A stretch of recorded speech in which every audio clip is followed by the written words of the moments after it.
My name is Dr.Yaw Bediako. I am an immunologist and a research fellow at the West African Center for Cell Biology of Infectious Pathogens at the University of Ghana. I think it's, with every situation, I guess you have to try to find positives. The one clear positive, I think, that I've seen as a result of COVID is a general increased awareness of the importance of science and scientific research across the country. You never really saw that to this extent before COVID. So all of a sudden, people are asking scientists for advice. And I think there's been an outpouring of financial support, mostly targeted towards COVID. But I think it shows that there is money for science in this country if people choose to direct it in that direction. So I think that has been a positive, that we are realizing that we have to increase our self-sufficiency. Ghana Beyond Aid includes our scientific capacity. And I think that is something that COVID has really brought into sharp focus.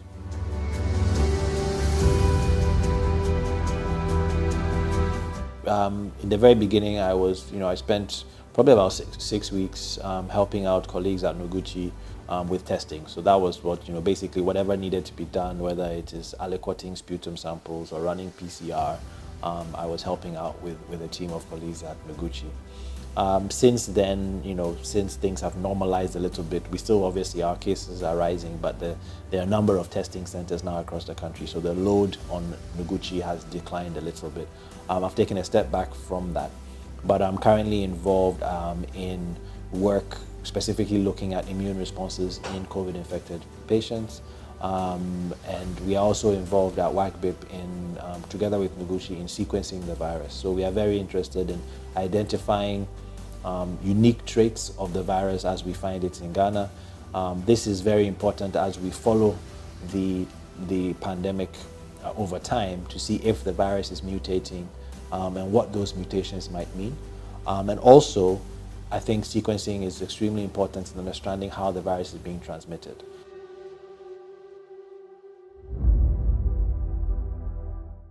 It's not just enough to test people.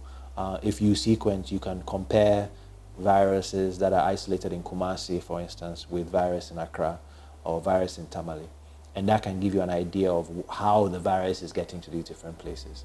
So you can know if it looks like the virus that Accra had 3 weeks ago, for instance, that is in Kumasi, then you know that somehow the virus was moved from Accra to Kumasi. But if Kumasi looks extremely different from what is in Accra, then it suggests that they are two isolated events. And I think that is very important when you think about how to now implement public health control measures to target this virus and try to mitigate the spread. So I think these are areas of research that I think this data potentially could feed very well into the national decision making and regarding COVID.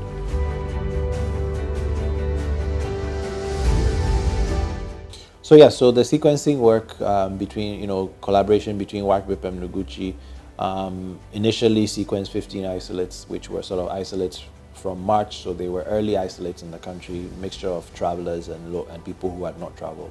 That work is being continued, it's being taken forward, so I know that a number of samples have recently been sequenced and the data is currently being analyzed and should be made available soon. Really trying to compare basically what we found in March and April with what is currently going on. And there are efforts to continue the sequencing going forward. Sequencing is not cheap, and so that is sort of the limitation that we currently face. But we are, submitting grants and applying for funding to allow us to expand our sequencing efforts and really get. It would be great to get a really clear picture, a very focused picture around the country in terms of the viral sequencing. But of course that will cost money, so it's about 50. They talk about testing costing $50 per test. Sequencing is a little bit more than that, and so we need funding to enable us to expand that. But there is some expansion that is happening, and hopefully it will continue.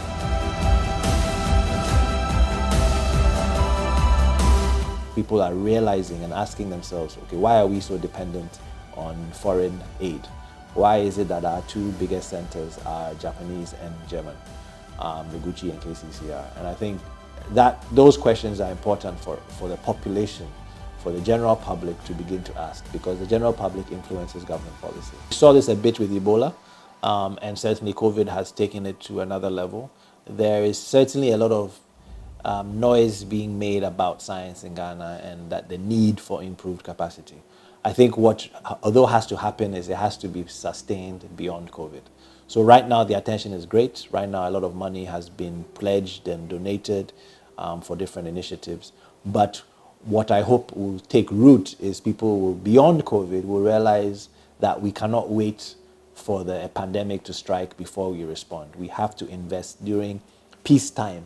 We have to lay the infrastructure so that we are better prepared the next time something like this happens.